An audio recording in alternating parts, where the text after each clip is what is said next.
¿Qué tal? Bienvenidos a un episodio más del podcast Invirtiendo y Entendiendo, el podcast de Rankia México, donde en esta ocasión charlo con Luciano Cosimi, creador de la cuenta Surfeando el Merval, que se conecta desde Argentina, en donde, por cierto, fue acreedor a el premio Rankia Markets 2024 en la categoría de Mejor Analista.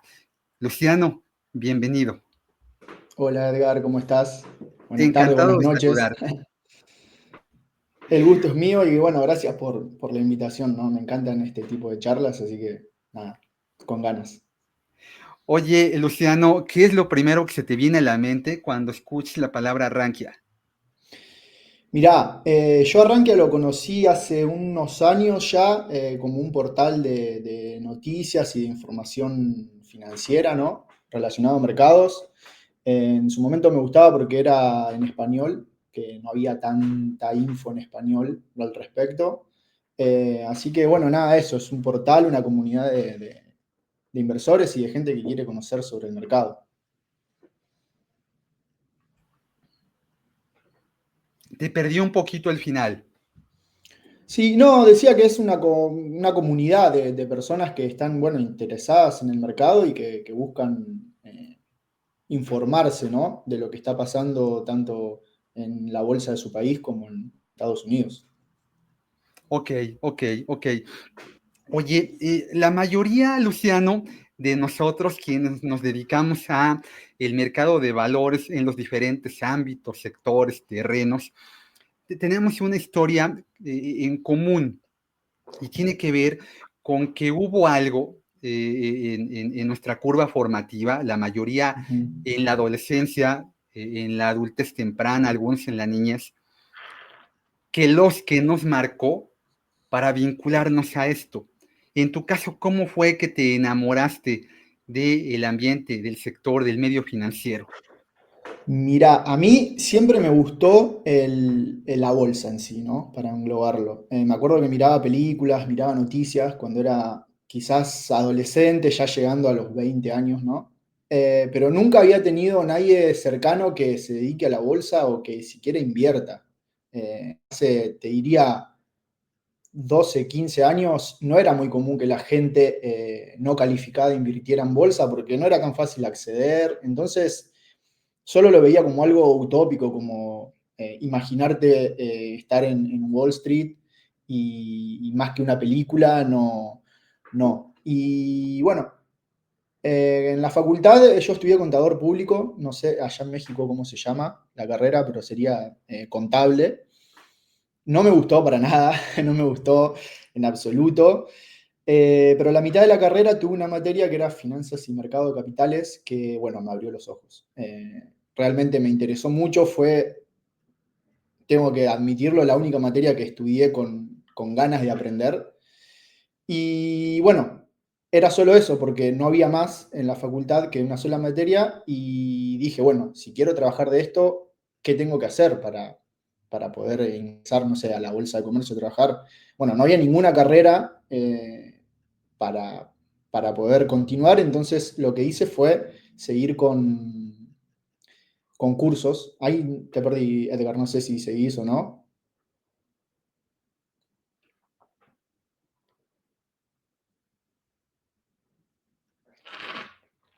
Me parece que se cortó.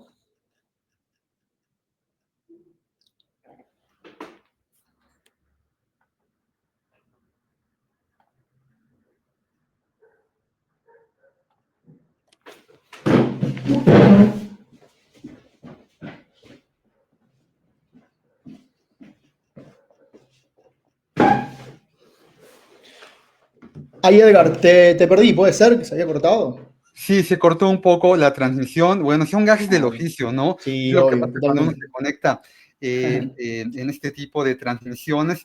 Y como lo decía hace ratito, tú te conectas desde Rosario, Argentina, ¿verdad? Sí, ahora estoy en Rosario. Ahora yo soy un pueblo muy chiquito del interior del país, pero bueno, por la facultad y demás me vine a vivir a Rosario hace unos años. Y actualmente estoy viviendo acá, pero bueno, estoy moviéndome. Generalmente trato de ir siempre cerca de ciudades que tengan mar, así que Bueno, Ah, ¿te gusta el mar? Ahorita sí, me ya encanta. en el clima que está, es un clima templado. Sí, no, ya empezó un poco el frío, pero todavía no el frío crudo que solemos tener en Argentina, así que por ahora estamos bien. Oye, y Rosario Central, Boca, River, Eh, Vélez. River Plate, sí, sí, sí, el más grande. Oye, hace muchos años hubo un jugador mexicano, Alberto García Aspe, ¿no? Fue multicampeón Sí, con el Necaxa, emprendió una aventura ahí en el fútbol argentino, jugó, me parece, una temporada, no con no muy buenos resultados, ahí en River. No hay jugadores mexicanos regularmente en el fútbol no, argentino. Por ahí me acuerdo de Luis Hernández, tuvo una etapa en Boca, por ahí hemos tenido algún par de defensas centrales también. Pero el fútbol argentino, bueno, pues es icónico, ¿no? La verdad es que siempre tratamos de replicar, sí, al menos aquí en México, lo que se hace allá en materia de formación de jugadores. Hace un año, Luciano, en México, un equipo de fútbol, el América, el mejor equipo de fútbol que hay en México, obviamente, entró a cotizar a la bolsa de valores. No mirá, es el primer equipo de fútbol que hizo esto en México, y recientemente un equipo de ah, sí, béisbol también aquí en México, mirá, yo Diablos. tenía entendido que el Manchester United era, bueno, uno de los clubes que cotizaba en bolsa, pero no sabía del América. Mirá vos, Sí, de hecho el Manchester United fue el primer equipo de fútbol que exacto, cotizó en México. En efecto, se inscribió en el Sistema Internacional de Cotizaciones, que es la parte del mercado global que aquí en México tenemos para poder comprar acciones que están emitidas, que hicieron su oferta pública en otro lado. claro, La Juventus también en su momento lo hizo. De hecho, sí, el caso de la Juventus en México fue especial porque la Juventus se registra, no me acuerdo si se registra tipo un lunes, un martes, se anuncia en esos días sí, también que va a contratar o contrata a Cristiano Ronaldo. No recuerdo exactamente si lo iba a es contratar. verdad, me acuerdo, Ajá. Y en esa misma semana, miércoles, jueves, juega Champions. Entonces, una gran cantidad de inversores mexicanos decide comprar, salir a comprar claro, acciones de la Juve, la vecchia señora del calcio, y queda fuera de la Champions en esa sí, sí, ronda que sí, estaba sí, sí, jugando. Y entonces, bueno, pues viene el sopetón, ¿no? Para muchos inversionistas que únicamente se habían sentido atraídos por el fenómeno cristiano, ¿no? Por tener un nuevo equipo, ¿no? Nada más estaba cotizando el Manchester United. Y bueno, es lo que pasa cuando a lo mejor no se tiene muy claro, ¿no? Que el mercado de valores, pues va más allá de ser aficionado al fútbol, ¿no? Yo claro. tengo inversionistas, yo conozco inversionistas que le van a la América y que compraron acciones de la América, pero no necesariamente, Luciano, pues por ver un beneficio monetario. Mucha gente lo hace pues, Claro. por el cariño que le tiene al equipo, ¿no? En Argentina, ¿habría posibilidades, tú cómo lo ves, de que un equipo de fútbol cotizara allá? Mirá, espero que no, porque sería mezclar sentimientos con negocios y bueno, eso, sabes, Edgar, que nunca termina bien. Acá, a ver, el fútbol es muy pasional, te diría que es la preocupación número uno del 90% de los argentinos y creo que nadie terminaría invirtiendo en base a fundamentos económicos o al negocio en sí, sino simplemente comprar una acción, por ejemplo, de River Plate porque soy hincha del equipo. Entonces, nada, espero que no, porque yo también creo que haría malas inversiones, porque, por ejemplo, no podría sortearlo nunca en mi club. Entonces, eh, creo que eso es algo, es algo importante a tener siempre en cuenta. Nunca mezclar sentimientos con el mercado de valores, porque vas a terminar con el corazón roto. Y la comitente. Decía Menotti que el fútbol es lo más importante de lo menos importante, ¿verdad? Exacto, Acaba de exacto. cumplir, de hecho, creo que en la semana, o sea, la semana pasada, años de Sí, fallecido. Menotti vino a transformar el fútbol mexicano, tuvo un periodo corto dirigiendo a la selección a principios de los noventas, y hubo un cambio radical en la mentalidad del sí, futbolista. Yo siempre he pensado que aquella generación de futbolistas mexicanos que tuvimos en esa época, donde estaba Alberto García Aspe, Hugo Sánchez venía ya en la curva de bajada, pero teníamos algunos jugadores de muy buen desempeño, como Luis Hernández, empezaban otros delanteros, como Ricardo Peláez, en la portería estaba Jorge Campos, teníamos una gran media, estaba Benjamín Galindo, y la defensa no le hacía muy bien juego a todo el demás equipo. Siempre he pensado que si Menotti se hubiera quedado en ese equipo rumbo al Mundial y jugando el Mundial del 94, muy probablemente habríamos jugado nuestro siempre deseado y nunca logrado quinto partido, ¿no? Ustedes es Claro. otro boleto, ¿no? Ustedes si no Sí, ganan un bueno, pero campeonato, pues es un fracaso, ¿no? O sea, mínimo la final. Para sí, nosotros pasar de el cuarto partido al quinto, lo es todo, ¿no? Y nunca lo hemos podido claro. lograr en nuestra confederación. De hecho, ya hubo países como Costa Rica, como Estados Unidos, que ya lo han hecho, ¿no? Bueno, pero a ver, el próximo año hay mundial aquí en México, pues a Exacto. ver si por fin se nos hace, ¿verdad?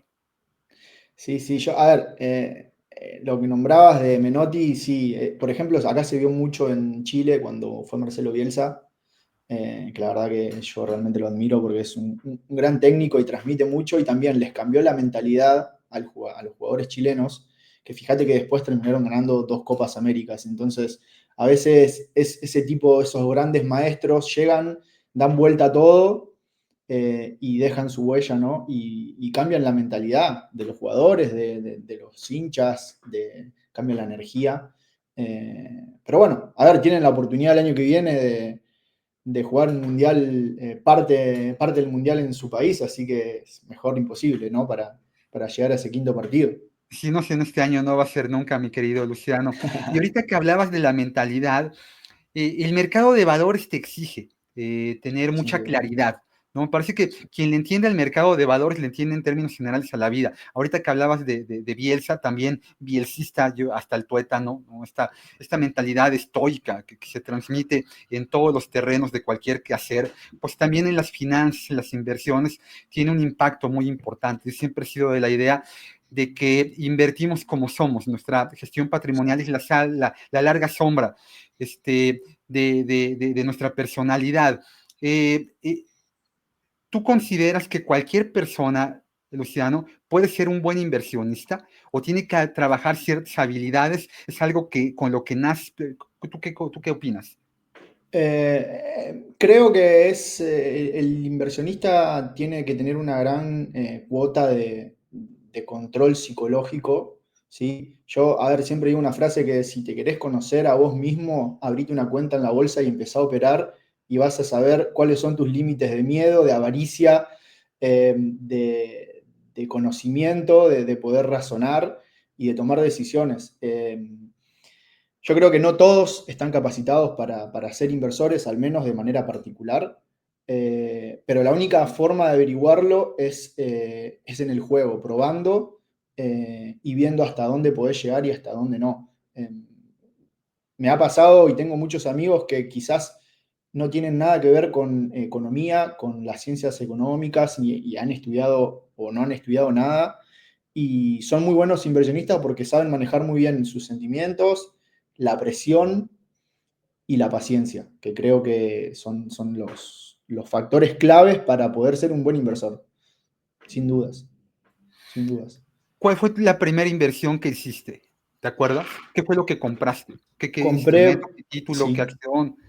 banco francés, que es uno de los bancos como si fuese Goldman Sachs en Estados Unidos. Acá en Argentina, me acuerdo todavía el precio, 16 pesos, y lo vendí a pérdida a 11. Mirá cómo queda grabada la Mal mala saque. inversión. Sí, sí, sin dudas. Pero bueno, me acuerdo que revisando para atrás, compré más porque necesitaba empezar y decir, compré una acción y a ver de qué va esto y realmente no era un buen momento para comprar. De hecho, tengo un amigo que siempre me dice que él justo vendió en 16 y me dice, yo te vendí las acciones que vos compraste, así que siempre, siempre me la acuerdo, sin dudas. Bueno, es que lo maravilloso del mercado es que es bidireccional, Luciano, ¿no? O sea, mientras tú estés convencido de que el camino es para arriba, pues del otro lado tiene que haber alguien que piense lo opuesto, pues para que salga a vender. Entonces, esta oportunidad que hoy nos da el mercado, que cada vez es más robusto en América Latina. Yo todavía recuerdo, Luciano, cuando yo empecé a trabajar en esto hace ya casi 23, 24 años, pues el mercado de valores en mi país era chiquitito, ¿no? No existía la parte del mercado global.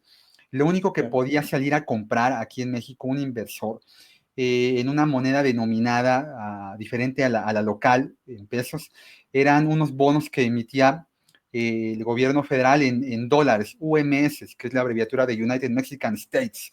¿No? Era lo único que se podía comprar, ¿no? Había unos fondos de inversión que en la cartera de valores, lo que tenían su estomaguito, eran chequeras en dólares, era un fondo de cobertura natural, ¿no? Si el tipo de cambio subía, pues tú le ganabas más pues, a cada dólar que habías comprado vía el fondo, ¿no? Y al revés. Pero esto ha cambiado dramáticamente y mi opinión es que se profundizó este cambio a raíz de la pandemia. Hace 5 años, Sin tú, dudas, yo y todo el planeta estábamos enclaustrados, ¿no? Y sin dudas. este punto coyuntural que fue la inmersión digital vía pandemia en el mercado de valores argentino, ¿fue lo mismo? ¿Provocó que más gente invirtiera? Sí, sin dudas. El mercado durante pandemia y post pandemia explotó, primero porque hubo mucha más inversión, bueno, acá le llamamos a leaks, que serían los brokers, en tener apps para poder invertir desde el celular, en mejorar su tecnología en las páginas. Bueno, el mercado, tanto Rofex como Vima, eh, uno es futuros y el otro es acciones, también invirtieron mucho en tecnología para bueno, dar un poco la talla con esa demanda de la gente que necesitaba, ¿sí? Más allá de querer, necesitaba invertir su dinero porque vivíamos en un constante proceso inflacionario que hacía depreciar nuestra moneda y algo tenías que hacer. Y la única opción, o generalmente la opción más fácil, era ir y comprar dólares, pero también hubo una época en donde no se podía comprar dólares, porque había cepo cambiario, ¿sí? Entonces, la gente trataba de defenderse como podía de ese impuesto inflacionario, y una de las mejores coberturas en un proceso de inflación es el mercado de valores a través de las acciones, ¿sí? Históricamente, y más en Argentina. Entonces, bueno, es mercado, creció mucho la demanda y por ende la inversión y la oferta, ¿no? En ese tipo de instrumentos para poder, bueno, también incorporaron los CDRs, que la gente muchas veces por este mismo cepo cambiario no podía sacar su dinero, sus dólares y hacerse una cuenta en Estados Unidos, o era muy complejo y costoso. Entonces, a través de los CDRs, la gente puede comprar con pesos argentinos una acción de Apple, por ejemplo. Luciano, Argentina llegó a ser, a principios del siglo pasado, una de las economías más grandes del planeta. Sí, señor. Y luego todo esto cambió. ¿Qué le pasó a Argentina? Bueno, a ver, acá me tengo que meter un poco en política, que por ahí no es, no es mi ámbito, ¿no? Pero bueno, si uno analiza la serie de gráficos y demás, a partir del surgimiento del peronismo, muchos de esos gráficos y de esas políticas, si se quiere, de apertura al mundo comenzaron a cerrarse y comenzó a evidenciarse una baja muy pronunciada desde ese punto en la historia en adelante, que terminó, bueno, luego en dictaduras militares y en crisis de mayor nivel, ¿no? Pero yo creo que lo principal fue que Argentina era una economía que exportaba materias primas, ¿sí? Sin mucho desarrollo, y comenzó a cerrarse al mundo, ¿sí? Luego de la, podríamos decir, luego de la Segunda Guerra Mundial, y no desarrolló su industria, no desarrolló tecnología. Entonces, al día de hoy, seguimos dependiendo de la exportación o de soja o de, bueno, de energía, pero no agregamos valor en esos productos que exportamos, y por eso también, más allá de las malas políticas y de los constantes conflictos que existen entre los partidos políticos, tampoco como país no crecimos en términos industriales. Entonces, creo que ese es el gran desafío a partir de ahora, bueno, abrir un poco la economía, competir y mejorar con las industrias y con el mundo, ¿no? Es lo que pasó en Argentina, pero lo que está pasando en Argentina Actualmente me parece que es muy diferente. De momento, sin duda. Argentina se puso abajo de la lupa a nivel global, ¿no? Y más allá, en efecto, de involucrarnos en temas políticos, me parece que lo que Argentina está haciendo es algo que es prioritario para cualquiera en este planeta, no importa en qué ámbito estés, es que debes de tener vitrina. O sea, quien no tiene Sí, escaparate a lo que te dediques, te quedas rezagado, estás atrás. Y hoy Argentina está en el escaparate del mundo, ¿no? sí. Con buenos resultados, porque también el que tengas un escaparate no necesariamente significa que te va a ir bien, ¿no? Puedes tener una vitrinota y tomar malas decisiones, Sin pero dudas. Argentina está haciendo bien la tarea, ¿cierto?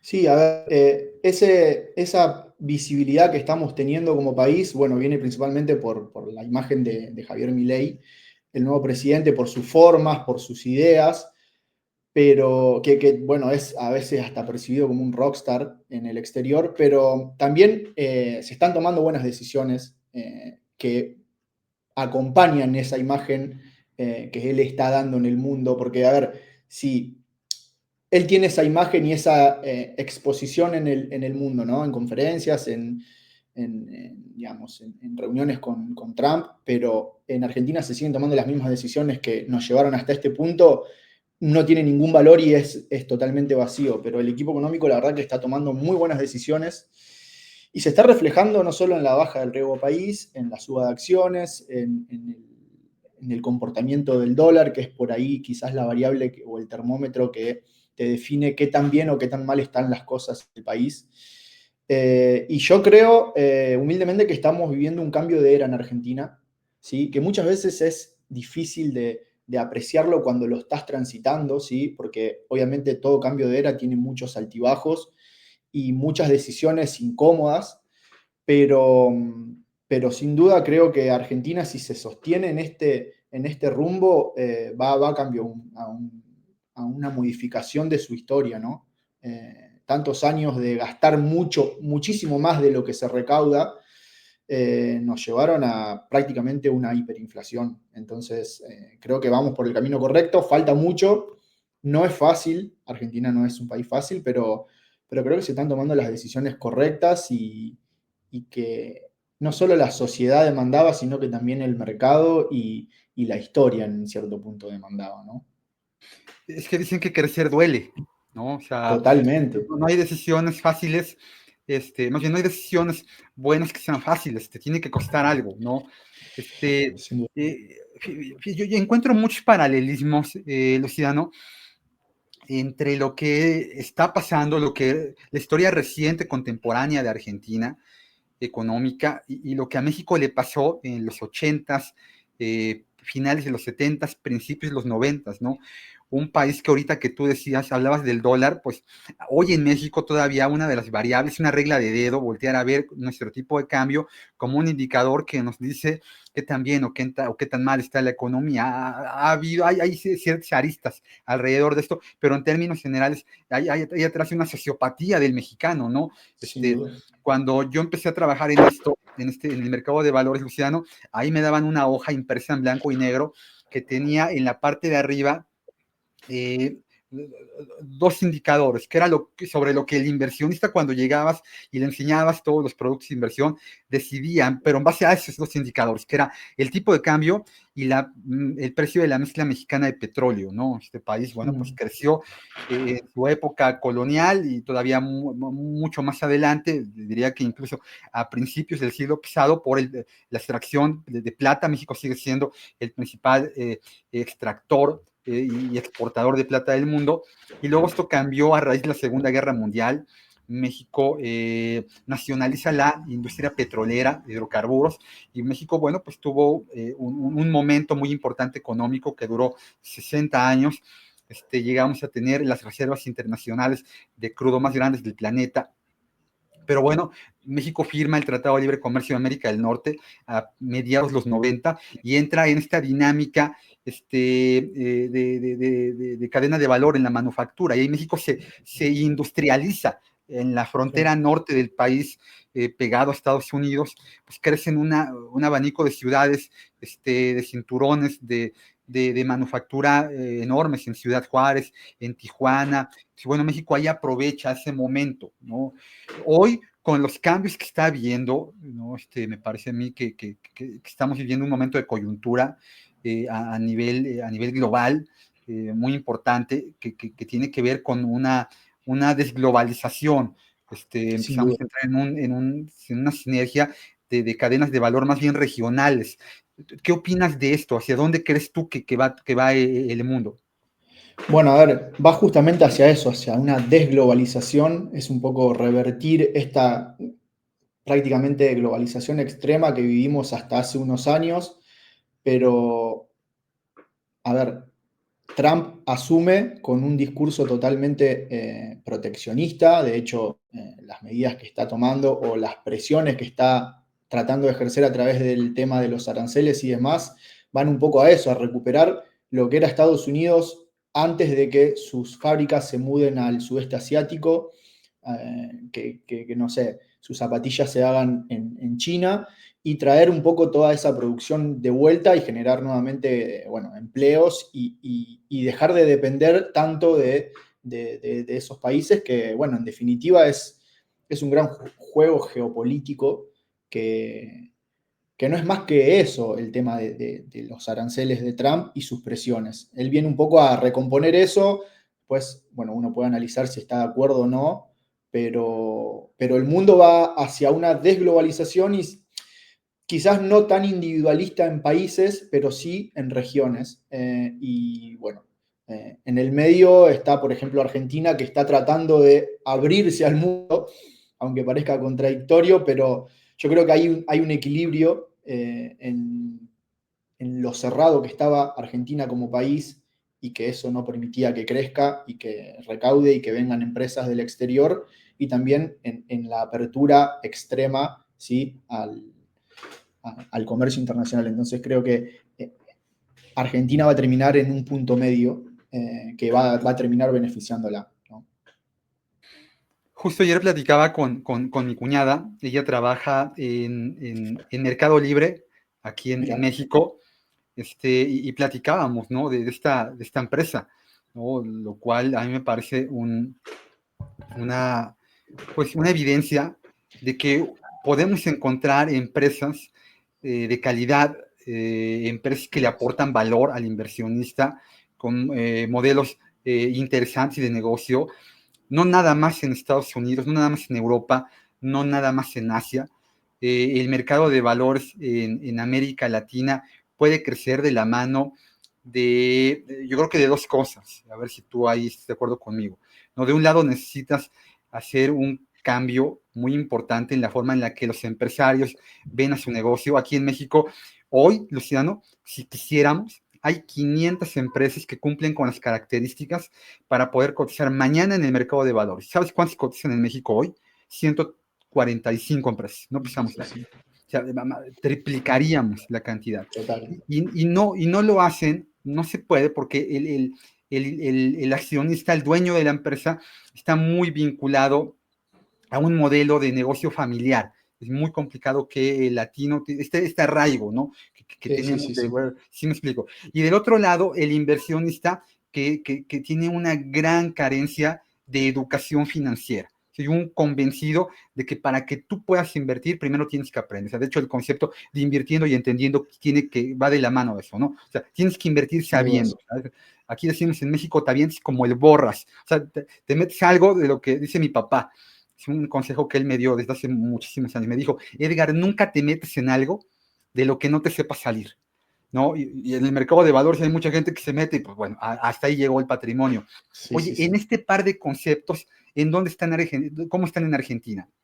Mirá, parece que estuviste describiendo a la situación de Argentina. Acá tenemos muchísimas empresas que dan la talla para estar en el mercado, pero no lo hacen porque no tienen ningún incentivo a cotizar, ni siquiera impositivo. Van a tener muchos más gastos por la presentación de resultados trimestrales, etcétera, etcétera, etcétera. Y tampoco es un mercado tan grande y tan desarrollado en donde puedan encontrar tanto financiamiento. Entonces, hay muchísimas, en realidad el motor del país son las pequeñas y medianas empresas que algunas realmente son grandes y podrían cotizar, pero no lo hacen justamente por no haber incentivos desde la parte gubernamental y regulatoria para que estén en la bolsa. Entonces, eso, sumado a lo que decís vos de la dificultad o el arraigo que tiene el dueño de una empresa familiar en abrir el capital y permitir que otros inversores formen parte de su empresa, termina haciendo que el mercado no crezca y no haya nuevas empresas cotizando. En Argentina hace un montón que no hay un boom de nuevas empresas en el mercado. De hecho, mirá, si vamos al caso, Mercado Libre directamente hizo su IPO en Wall Street y no lo hizo en Argentina. Y en materia de educación financiera, ¿cómo definirías a tu país? No, falta mucho por hacer. De hecho, la gente todavía sigue considerando, y que me da mucha bronca, al mercado de valores como timba, como si fuese un casino, en donde vos apostás prácticamente con azar cuando estás comprando una acción y nada más lejos de la realidad. Yo siempre les digo, a ver, el que quiere timbear, como se dice en Argentina, va directamente al casino, no va al mercado de valores. El mercado de valores tiene una función primordial en la economía de un país, pero bueno, se está haciendo mucho trabajo a partir de, como te digo, de 2020 en adelante con la masificación de los brokers, con la accesibilidad que tienen las personas de una app de su celular, comprar una acción, por ejemplo, de Apple. Y en este sentido también el advenimiento del mundo cripto facilitó mucho ese onboarding de nuevos clientes. ¿Por qué? Porque mucha gente, vuelvo otra vez con el tema del cepo, pero bueno, es central en esto, no podía acceder a dólares, entonces su única manera de comprar dólares era comprando USDT. Y esas empresas cripto, esas apps, también se están comenzando a meter en el mercado de valores. Entonces, hoy en día, la gente que ya está acostumbrada a usar su aplicación puede en la misma comprar una acción de una empresa. Entonces, eso, sumado a mucha más difusión que hay desde, bueno, de gente como yo o más influencers que proliferaron en Twitter principalmente y en YouTube. Se está haciendo un buen trabajo, pero creo que falta muchísimo aún, ¿sí? No hay educación financiera en los colegios ni en la facultad. Eh, yo tengo compañeros de ciencias económicas que tampoco están muy habituados a invertir sus ahorros, más que comprar dólares. Entonces, queda mucho por hacer y por eso el mercado es tan chico, ¿no? El otro día veía una estadística que creo que el 5% de la población en Argentina tiene una cuenta en un broker, pero de ese 5% hay muchos que tienen cuentas duplicadas o triplicadas o no la usan. Entonces, prácticamente menos del 3% de la población invierte en Argentina, lo cual es muy poco. Bueno, pero el que pega primero pega dos veces. Mm. Hay paralelismos, fíjate, yo empecé a desarrollar contenido y también utilicé Twitter, ¿no? Como el vehículo a través del cual pues, yo compartía lo que escribía, principalmente, ¿no? Ya luego a partir de la digitalización, pues empecé a hacer este podcast, por ejemplo, resultado de haber estado guardado durante 2 años, ¿no? Aquí en la casa, tu casa, la casa de todos ustedes, ¿no? Pues buscando de qué forma podíamos ayudar a la gente a tomar mejores decisiones de inversión. Y en ese ámbito, Luciano, de momento nos encontramos con pues un mercado de valores que se iba robusteciendo, pero hubo un boom del mercado cripto, ¿no? Sí. A ver, Luciano, el mercado de valores en algún momento yo sentía que se contrapunteaba con el mercado cripto, ¿no? O sea, de un lado estábamos los que defendíamos las características y la transparencia, ya te sabes, todo el speech, Sí, ¿no? sí, sí, De sí, lo que te sí. podía aportar el mercado de valores regulado. Y del otro lado, pues la parte descentralizada, ¿no? Que hablaban precisamente de los beneficios, ¿no? De poder tener activos, vehículos, ¿no? Un mercado de valores que tuviera todas las características que relegaban, viciaban el mercado de bonos, accionario, de divisas. Pero hoy, Luciano, yo siento que ya pasamos esa etapa y que el inversor entendió, o al menos yo sí lo percibo, yo sí lo hago, complementar lo que yo tengo, una parte de mi portafolio pequeña, no debe de ser más del 5%, está invertida en criptos. ¿no? Es una parte de mi portafolio que me ha dado buenos resultados, ¿no? Yo empecé a invertir en criptos durante la pandemia, tendrá 13 años que yo abrí una wallet aquí en México, una empresa mexicana llamada Bitso, Ajá, y he sí, sí, la tenido conozco. resultados, pues me parece que aceptables, ¿no? Ya no son los resultados, Luciano, No. de aquellos primeros tenedores, ajá, o sea, esa narrativa del pon tu dinero en cripto, ajá, y mañana o en el corto plazo vas a tener un jet privado, un carro deportivo italiano descapotado, ¿no? O sea, ¿sí me explico? ¿Crees que sí estamos ya en ese momento en el que los activos bursátiles se complementan con los criptos o todavía no se puede? No, sí, sin dudas. Mirá, yo considero a cripto como el hermano cool o el hermano joven del mercado tradicional, ¿no? Entonces, en ese sentido, si vos haces una línea de tiempo, por ejemplo, el primer boom que hubo de masificación en cripto fue 2017, ¿sí? 2018, en donde la pregunta que se hacía por ahí el que estaba ajeno a cripto era, ¿esto es una estafa? Luego tuvimos un mercado bajista, luego en 2020 vuelve a surgir el boom cripto y ya la pregunta no era si era una estafa, la pregunta era, che, ¿esto realmente va a durar, va a perdurar en el tiempo? Porque parece que vino para quedarse, ¿no? Vino otro mercado bajista y luego, nuevamente Bitcoin explotando al alza, llegando a los $100.000.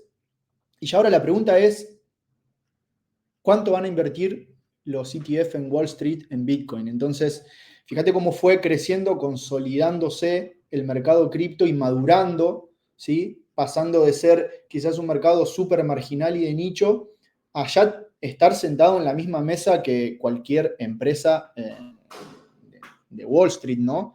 Yo creo que digamos, el advenimiento de los ETF fue un espaldarazo de confianza para decir, bueno, a ver, cripto vino para quedarse, va a estar acá, va a ser un activo más dentro del abanico de posibilidades y está en cada uno querer meterse o no y querer estudiar y querer tratar de invertir en este tipo de activos. Yo personalmente nunca había Bitcoin como un medio de pago, ¿sí? Que quizás era por ahí la filosofía o la función principal, sino que yo siempre lo vi como el oro digital, ¿sí?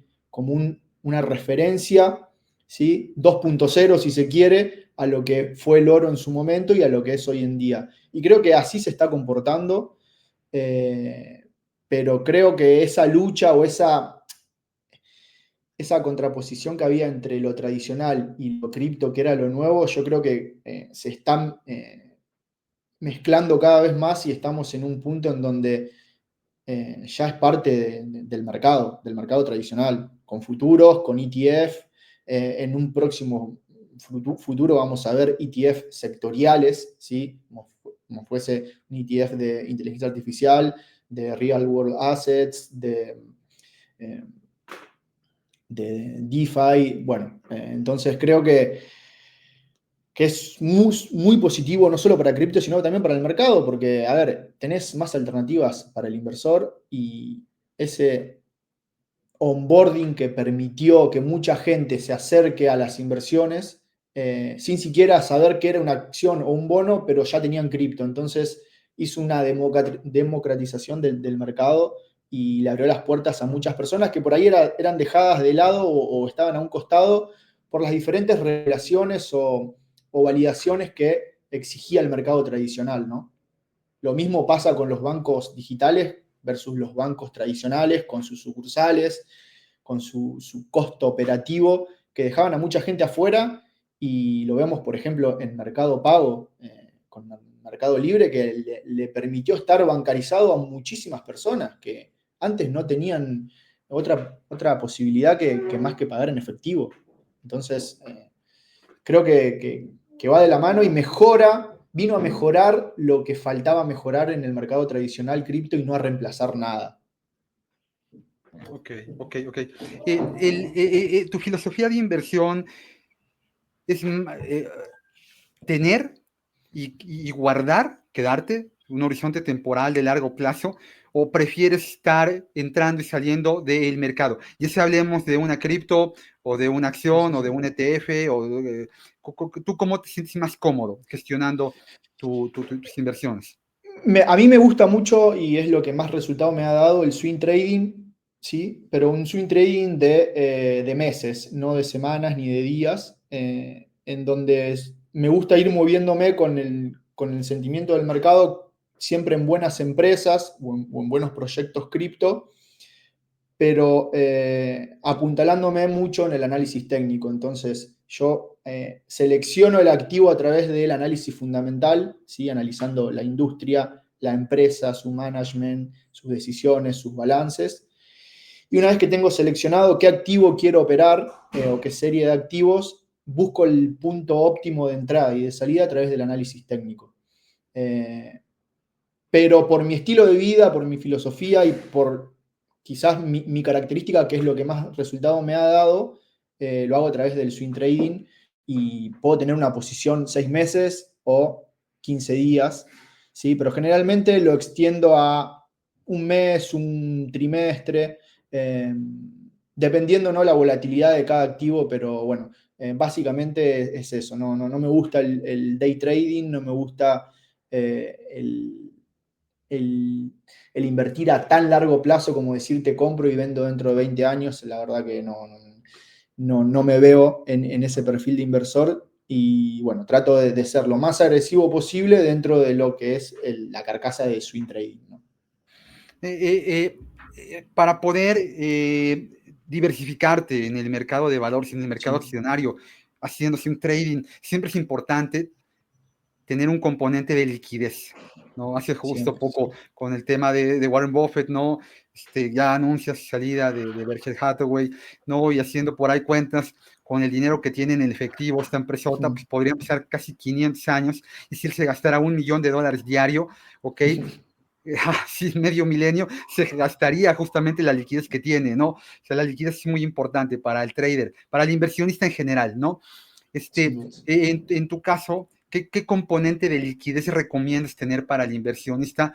¿No? 10, 20, 30%, la mitad, o varía en base al momento. ¿Tú cómo gestionas esta parte de Yo liquidez? sí, creo que sí, que varía en base al momento, pero generalmente entre un 15 y un 20% es un buen porcentaje para tener de liquidez, pero por ejemplo, vos mantenés ese 20% de liquidez y se produce una baja como la que vimos las semanas pasadas, bueno, quizás tu liquidez ahí se vaya a cero porque es el momento para usar esa liquidez y comprar acciones que ya tenés o acciones que por ahí estuviste esperando mucho tiempo y te dieron la posibilidad de entrar un 30% abajo. ¿Qué acciones ya tenías en mente con esta bajada? ¿Qué era lo que estabas esperando? Bueno, Mercado Libre, sin dudas, Nubank, que creo que es la segunda mejor empresa de Latinoamérica, ¿sí? Y después, bueno, tenía muy presente a Uber, ¿sí? Tesla, bueno, ni hablar de Tesla. Otra acción que me gusta mucho dentro de los bancos americanos es Goldman Sachs, que me ha dado muy buenos resultados. Y bueno, después dentro de las 7 grandes, bueno, creo que cualquiera hoy en día 30% abajo o 50% abajo, como pasó con Tesla, es una buena oportunidad y un buen punto de entrada. Creo que el riesgo-beneficio se torna muy interesante en esos niveles y ahí es cuando no hay que dudar. Por eso es importante el análisis previo, porque si vos venís siguiendo una acción y la misma cae 40% por un factor externo a la empresa, porque fue un ruido sistémico y no porque, no sé, pasó algo con las principales líneas de ensamblaje de Tesla, bueno, es el momento para arriesgar, ¿no? Ahorita hablabas de una palabra que me llamó la atención, dijiste ruido. Es que Sí, hoy el mercado está contaminado de ruido. O sea, no importa que te dediques a esto, Luciano. O sea, tú entras a sí, la red sí. social que tú me digas y encuentras una noticia entre la India y Pakistán, o encuentras, ajá, o sea, no importa en qué parte del mundo te encuentres, vas a encontrar algo que puede hacer que tus decisiones puedan tornarse más complejas. cuando tú tomas una decisión, ya nos explicaste cuál es tu metodología, es análisis fundamental, eso te lleva a hacer un análisis técnico, pero ¿cómo te diluyes de este ruido? Al final somos emociones, ¿no? ¿Qué es lo Sin que haces dudas. para Mira, poder tomar una decisión mucho más centrada, orientada a tu filosofía, a tu objetivo de inversión? yo creo que las mejores decisiones son las que tomás con el mercado cerrado, ¿no? Vos tenés que tratar de analizar, o ya sea el fin de semana o a esta hora que no hay nada cotizando, en donde no tenés esa información y ese tick by tick cambiando todo el tiempo en la pantalla que te puede distraer y te puede generar mucho ruido de corto plazo. Y tratar de tomar las decisiones en base a gráficos que muestren semanas o meses. Entonces, en base a eso, el ruido te puede favorecer o perjudicar luego en la toma de decisiones, pero la decisión viene con fundamentos mucho más sólidos que lo que pasa en el día a día. Y, a ver, yo decido comprar, por ejemplo, Mercado Libre. Trump anuncia 1.000.000% de tarifas a China, la acción baja 20%. Bueno, ese ruido no me tiene que afectar a mí porque mi decisión no estaba basada en lo que pasa en el día a día, sino en lo que veo de acá a 3, 6 o un año, ¿no? Entonces, es importante abstraerse de ese ruido y tratar de ir lo más lejos posible en los gráficos cuando decidimos comprar una empresa. Eh, el inversionista, el trader, suele ser un llanero solitario, un Quijote, ¿no? Sí, Un caballero que va solo en sus aventuras.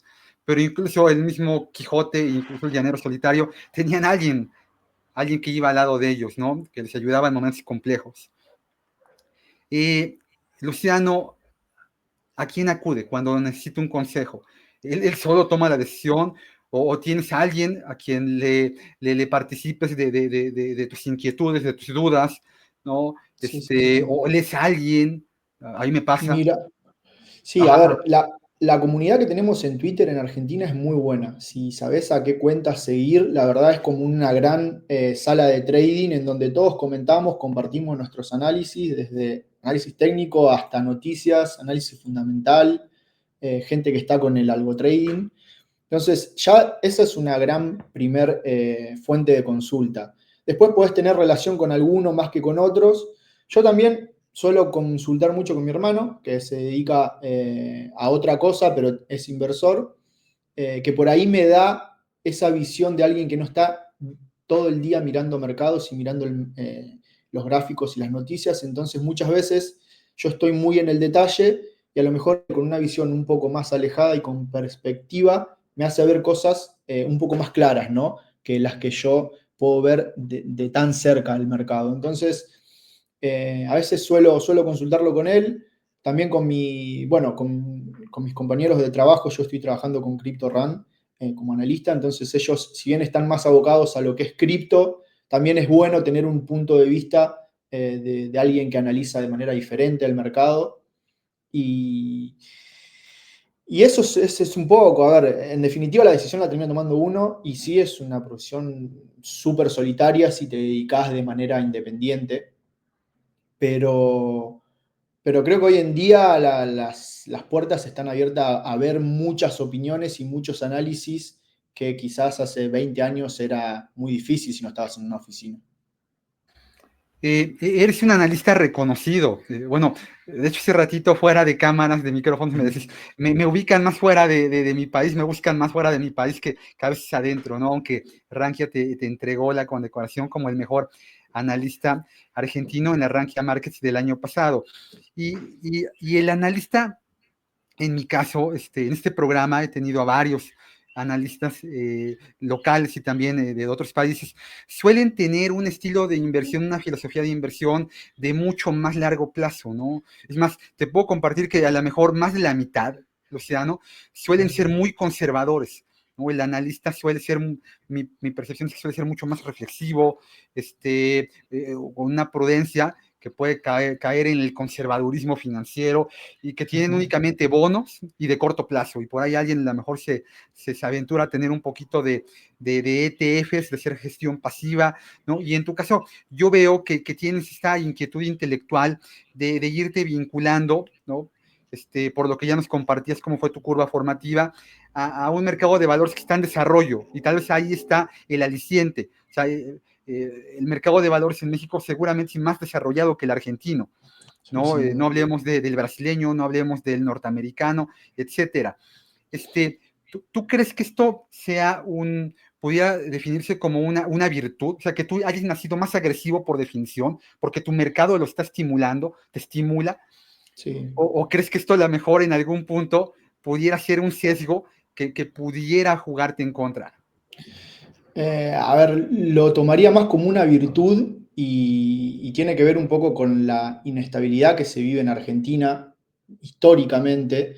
Entonces, esa inestabilidad y esa falta de previsibilidad te da mucha cintura y mucha más aversión mucho más apetito al riesgo, ¿sí? Entonces, es muy común que yo vea que gente de Argentina es mucho más arriesgada a la hora de realizar una inversión que alguien del exterior, por el simple hecho de que estamos acostumbrados a movimientos muy importantes. Por ejemplo, eh, una de las elecciones pasadas ganó el candidato que no era el esperado por el mercado y la bolsa bajó el lunes siguiente 50%.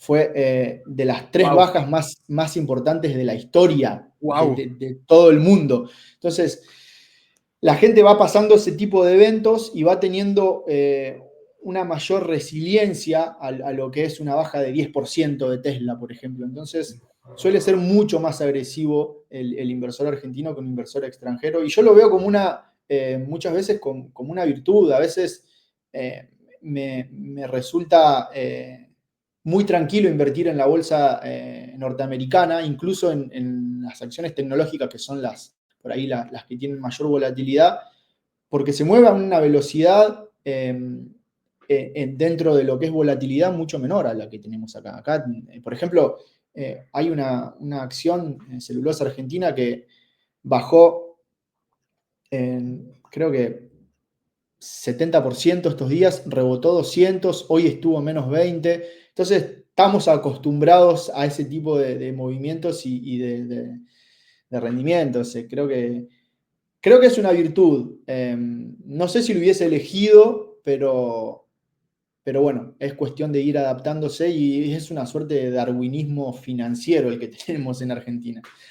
Si no te adaptás, quedás en el camino. Aquí en México diríamos, ustedes están curados de espanto, ¿no? O sea, Claro, sí, ajá, sí, totalmente. sí, sí, sí, sí, sí.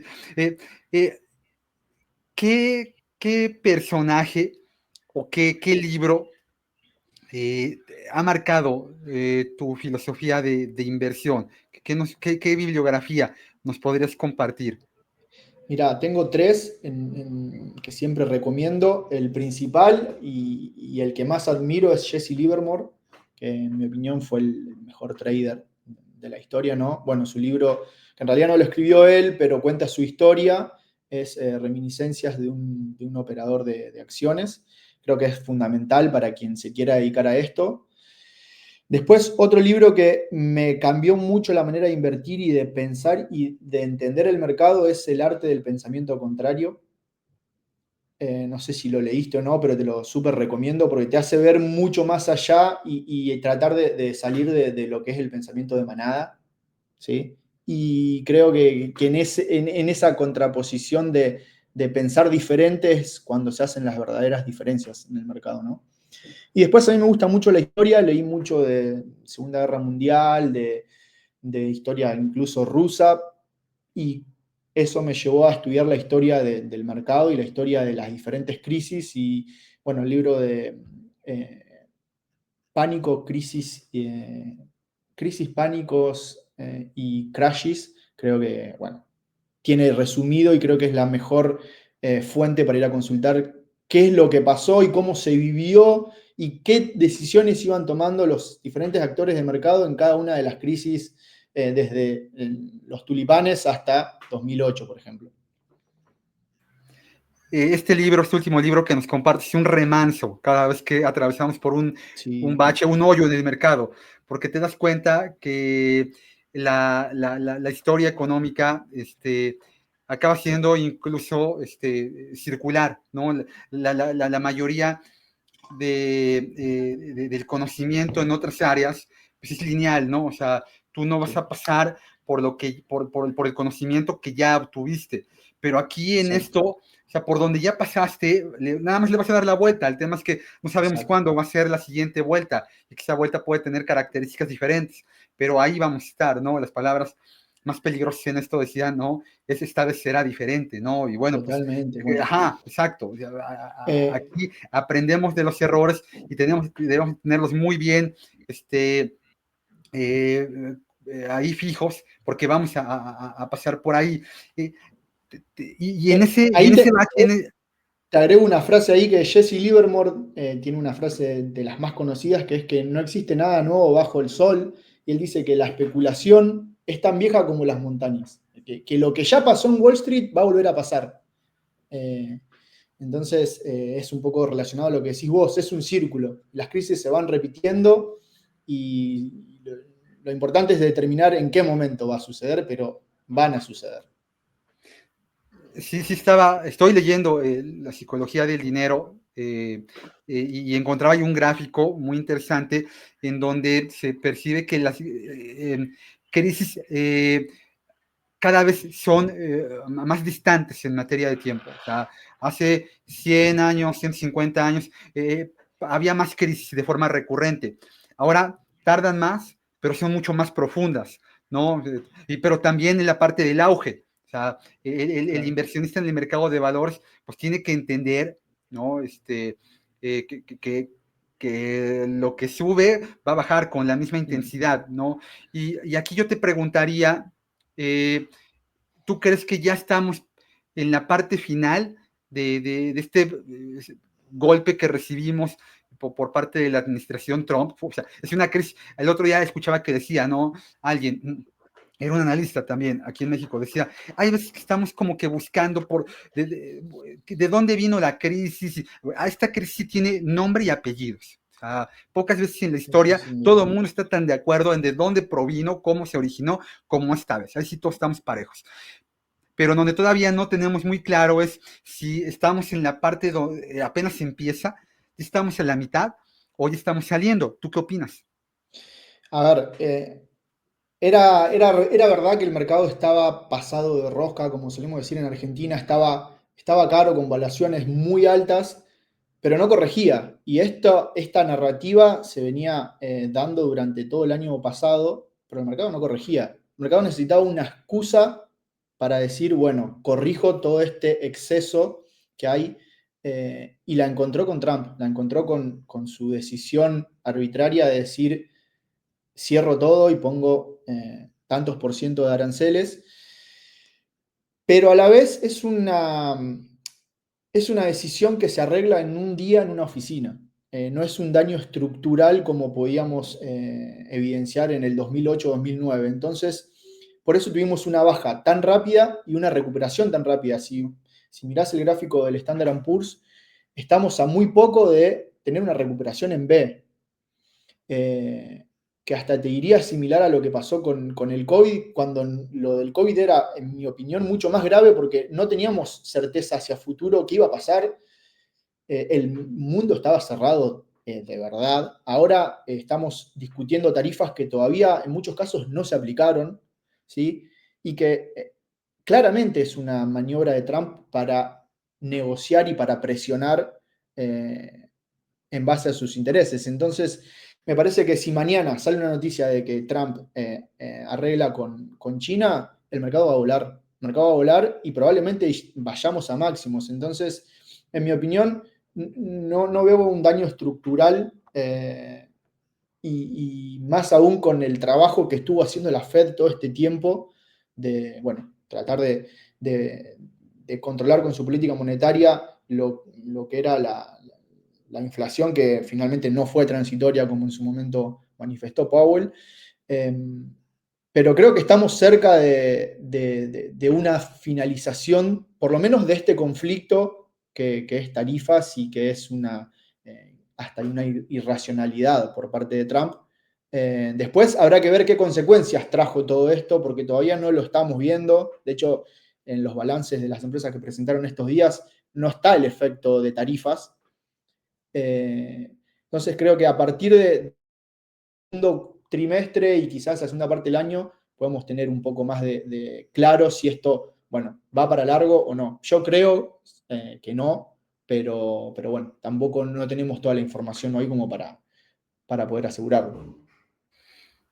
A lo largo de esta plática, que ha sido muy interesante, me parece que algo con lo que yo me quedo es que la única constante en esto es el cambio. O sea, y lo definiste muy bien, darwinianismo financiero. Es más, me gusta esta para Sí. ponerle al episodio, ¿no? O sea, la capacidad que debe de tener el inversor de adaptabilidad, porque en este negocio, y creo que ya en el mundo, ¿no? Vivimos en un entorno en el que si tú te quedas un poquito atrás, el tren te va a dejar. O sea, Sí, el mercado de lo que tú te dediques no coopera. O sea, no te va a sí, esperar sí, a sí. que tú reacciones, ¿no? La línea, sí, la línea es muy fina entre estar fiel a tu análisis y cambiar cuando las condiciones cambian. Yo el otro día se lo explicaba a un amigo y le digo, mirá, vos tenés que plantear tu análisis y mantenerte firme de acuerdo a lo que haga el mercado. Ahora bien, si las condiciones iniciales por las que vos tomaste esa decisión